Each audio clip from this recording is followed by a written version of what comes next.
مولا متقیہ نے حاکم شام کو یہ نہیں کہا تو بڑا عقل مند ہے، دھوکہ دے سکتا تھا، اور دیے ہیں اس نے، چلاکیاں کی ہیں، چالاک کہا ہے، مکار کہا ہے، داہیہ کہا ہے۔ داہیہ عربی میں ہے، داہیہ یعنی دھوکے دینے والا، فریب دینے والا، فراڈ کرنے والا۔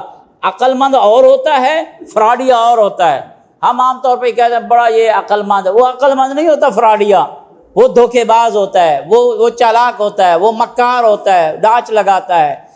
یہ قوت جو اس کو اس قسم کے کام کروانے پہ مجبور کرتی ہے، وہم والی قوت ہے۔ فلسفے میں اس کو کہا جاتا ہے یہ وہم والی قوت ہے۔ یہ چار قوتوں کا آپس میں ٹکراؤ ہے، ہر وقت انسان کے اندر یہ جنگ رہتی ہے۔ غضب والی قوت کہتی ہے، اور یہ تینوں قوتیں مل کر ایک لشکر تشکیل دیتی ہیں، اور ان تینوں قوتوں کے مقابلے میں ایک لشکر ہے، وہ عقل والی قوت کا۔ توجہ ہے، عقل والی قوت کا الگ لشکر ہے، اور ان تین قوتوں کا کیا ہے؟ الگ لشکر ہے۔ اس لیے بعض روایات میں معصومین علیہ الصلوۃ والسلام نے فرمایا عقل والی قوت کے جو لشکر ہے، جو اس لشکر کے جو سپاہی ہیں، ان کو کہا جاتا ہے جنود الرحمن۔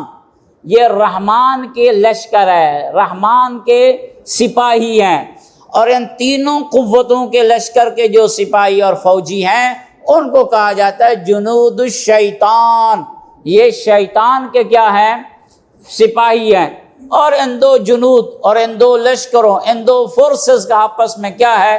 جنگ ہے۔ جیسے آج مسلمانوں کی عالمی استکبار کے خلاف جنگ ہے، عالمی استکبار امریکہ و اسرائیل کی مسلمانوں کے خلاف، اور یہ نبردآزماں ہے، کبھی فلسطین میں نبردآزماں ہے، تو کبھی عراق میں نبردآزماں ہے، تو کبھی سیریا میں نبردآزماں ہے۔ اسی طرح یہ داخلی جنگ بھی انسان کے اندر جاری و ساری ہے۔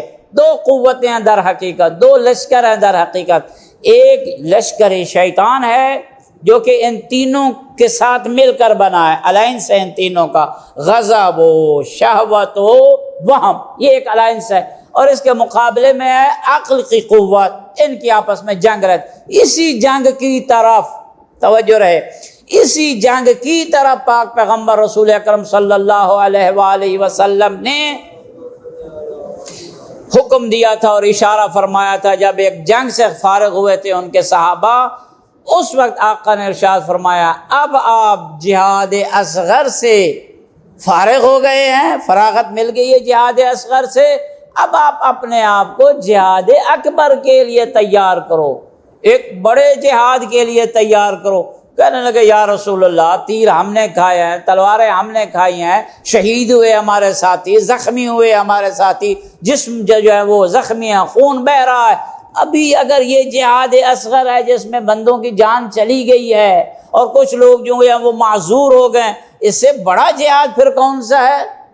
آقا نے اس وقت ارشاد فرمایا یہ جو آپ کے نفس کے اندر کی جنگ ہے، جو کہ اس عقل کی قوت کی جنگ ہے، شہوت کی قوت کے ساتھ، غضب کی قوت کے ساتھ، وہم کی قوت کے ساتھ، ہر وقت انسان اسی سوچ میں ہے میں اس کو کسی نہ کسی طرح فراڈ میں لے لوں، اس کو کسی نہ کسی طرح دھوکہ دے لوں، اس کو کسی نہ کسی طرح مکر میں، تاکہ اس کو کرسی سے گرا دوں، اس کو اس پوسٹ سے گرا دوں، اس کو اس منصب سے گرا دوں، اس کا یہ جو سٹیٹس بنا ہوا ہے اس میں کمی ہو جائے۔ یہ جو ہر وقت چلاکیاں، ہر وقت یہ جو چتر بازیاں، ہر وقت یہ اپنی یہ جو مکر و فریب اور پھر شہوت میں ہے لگا ہوا ہے، یہ آ گیا تو اور آ جائے، اگر اتنے ڈالر آ گیا اور آ جائے، یہ بھی لگ جائے، یہ بھی میرا جو دا لگ جائے، یہ بھی دہاڑی میری لگ جائے، یہ بھی ہو جائے۔ یہ نہیں دیکھنا حلال ہے حرام، عقل کی طرف نہیں جانا کہ اے میرے عقل تو فیصلہ کر، یہ جو مجھے اتنا مال مل رہا ہے یہ حلال ہے یا نہیں ہے، حق ہے یا نہیں، نہیں، یہ جنگ ہے،